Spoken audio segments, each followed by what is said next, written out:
2017 সাল থেকে শিশির মনিরের সঙ্গে নির্বাচনের প্ররোচনায় এসে পরিচয় হয়, তারপরে আস্তে আস্তে কথা হয়, তারপরে ভালোবাসা হয়, প্রেম হয়।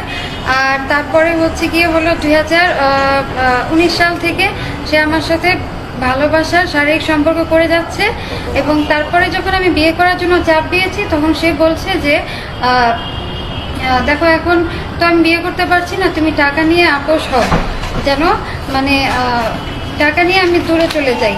কিন্তু আমি সেটা নিতে যাচ্ছি না। আর সে হচ্ছে একটা জঘন্য লোক, এবং তার সঙ্গে তার যে জুনিয়র জায়েদ এবং তার ক্লার্ক নয়ন, এদের দুজনের সঙ্গে তার সমগামিতা সম্পর্ক আছে, খুবই খারাপ। আমি গতকালের যে ভিডিওটা রেকর্ড করেছিলাম সেটা হচ্ছে অ্যাডভোকেট মাসুদ রানার বুদ্ধিতে। তো আমি তো তখন অনেক বিপদে ছিলাম, মানে সে আমাকে যেভাবে বুঝিয়েছে আমি ঠিক সেভাবেই কাজটা করেছি, এই আর কি ঘটনা।